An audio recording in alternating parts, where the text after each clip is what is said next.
Okay guys, so in this guide, I thought I would go through some top lane Gangplank gameplay. I just played this game in ranked 5s with a couple of friends, and I think this is a pretty good example of how to like play Gangplank in lane. And even though the Gnar I played against didn't end up being the best player, I still think this game can give you a lot of insight in how to play the champion and how to approach the lane, and also show you that Gangplank, even though the nerfs in the last patch, which reduced his ult damage, his mana cost on his W got increased, and also they lowered his base health, and you can see here level 1 I only have 540 HP, that even though all of these nerfs he can still be a good champion in top lane.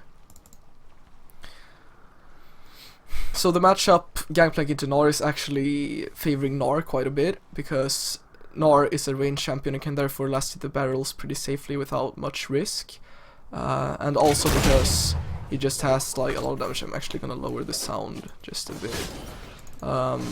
So I approached the lane by trying to like semi-push the lane, keeping it pretty even, like matching his pushing speed, and also last hitting the minions with my parley, my Q, to get more gold and also more coins. It's actually really important to get the coins as Gangplank. I would say last hitting minions with Q is much worth the mana, and you can see right here I'm actually almost at half mana, even like after half the first minion wave, but it's fine because now that Gangplank's early game actually is nerfed, I would start corrupting potion like pretty much all the time. It just feels like the best start item. So we get two at the same time because as I said before, I semi-pushed, so I like kept the push as stable as he did. And here I'm just gonna like sit back, chill. As Gangplank mainly in lane, you just wanna safe farm, just wanna play as safe as possible, and just get into the late game. Because even after his nerfs, he's still probably the best scaling champion in the game. Here I actually messed up my barrels. I don't quite know what I was going for here, but I still managed to get most of the creep. I actually missed one there because I'm afraid of his auto attack damage early on.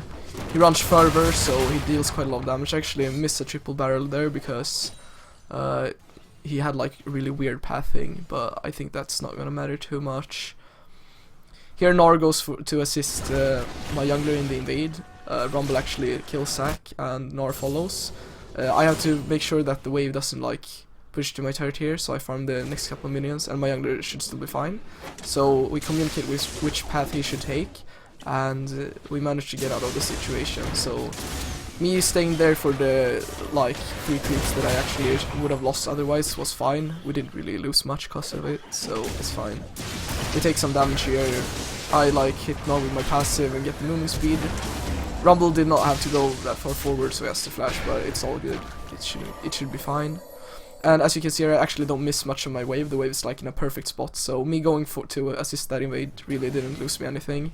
So it's good that I kept the wave in that position. I missed 2 creeps. Yeah, I missed 2 creeps based off of that assistance, so it's fine. Here Gnar uses teleport, so I make sure to set up the barrel and get some harass on him.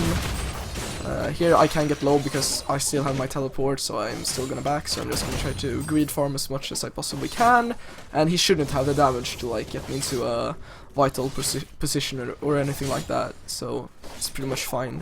The CS right now is 20 to 13, so I have a small lead, but I have to back soon, so it should be like rather equalized very soon, but there he actually last hits my barrel.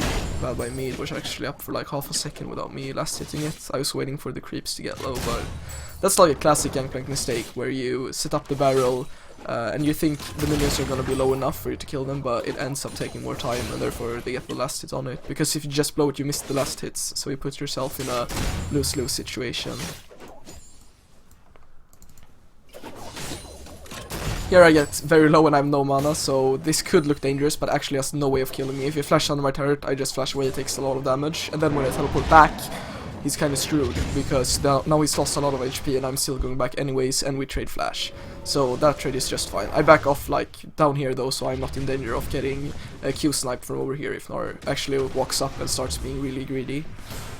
So first back here I actually get my Sheen, as you can see there, and you can also, a good tip is to channel your teleport while buying, so you save a lot of time. You saw I like bought Sheen the last second of the teleport. I actually just got enough gold for that, so that's the way to save some seconds. Here I have no idea that Zack is here, obviously. I have full vision on, so I can analyze it a bit better, but I have no idea he's here, and he starts baiting this. And by not playing this aggressive, I pretty much know that Zack is going to gank, but since I got Gnar so low, I actually thought I was gonna be able to kill him before Zack actually arrived, but I end up blowing my flash, so that's a bit sad. But I get Gnar so low that he can't stay in lane, so it's not that bad. It's like I trade my flash for an XP lead. Zack tries to gank me again, I dodge his jump. I think he actually could have predicted where I was heading there. His E was a bit weird, but even if he hits me, I actually think I live. I was at like 400 HP, so I think I was fine. And here I just like end up blasting most of these creeps, and Zack, even though he's level 6, really have no way of pressuring me off my turret, so it's also really fine for me. Rumble is topside as well if he tries to do something really stupid. Like this over here is pretty much the perfect situation for Gangplank top in this patch, because his early game got so gutted, so you should feel like really blessed if you manage to survive the early game laning phase, and if you do, you're still gonna scale super well. So yeah, this is like a really good position for me to be in. I have a 14 CS lead. Here I ult bot lane, and we end up getting both the kills. So always when you're playing Gangplank, make sure to like look at the map. Or if this game it was a ranked 5 game, so we obviously had voice communication, and they just called for the ultimate, and I just basically ulted. So I would say that if you're not like a veteran Gangplank player, he's not worth picking in solo queue. However, when you have teammates communicating when you should ult or not, even if you're like not that sufficient with him, he's still a really solid pick because you can like impact the map even without a teleport. So yeah, I think Gangplank in ranked 5 is a really fucking strong champion, but in solo queue you have to be super good at him to make him work, especially in higher elos. And at lower elos like bronze, silver, gold, low plat, I don't think you should bother with him because he's like really mechanically difficult compared to a lot of other champions top lane right now, such as Gnar is actually a good example of a top laner that it's good even when you're not that sufficient with him. Malphite got buffed this patch as well and is super strong right now. So yeah. Here I set up all the creeps so they're in kill range from my barrel, so I get the maximum gold and the maximum serpent coins, I think they're called. Yeah, silver serpents, whatever. So here I can just Q spam him. This is a really good position for me because I have Sheen, I have Ruby Crystal and Longsword and Corrupting Potion. So I have a lot of sustain and a lot of like raw power. And now here only has double Dorans and Ruby Crystal. So here he's gonna walk up like a... It's so fucking stupid actually. But since I have the Thunderlords, you probably didn't expect the damage coming out. So we can watch that again actually. Here he stays with, he's at 440 HP right now, so he's pretty much in kill range, and I think he gets a false sense of security when I miss those barrels actually. So he thinks he's safe now, so he's gonna try to grid for the last hits, and then he walks up, and now I think he actually realizes how fucked he is. So he Qs me, I get slow, but it doesn't matter. Thunderlords takes, with the Q takes like 300 damage, so that's pretty insane actually. Gangplank's damage did not get nerfed, except for his ultimate, so I would definitely take Thunderlords and Gangplank.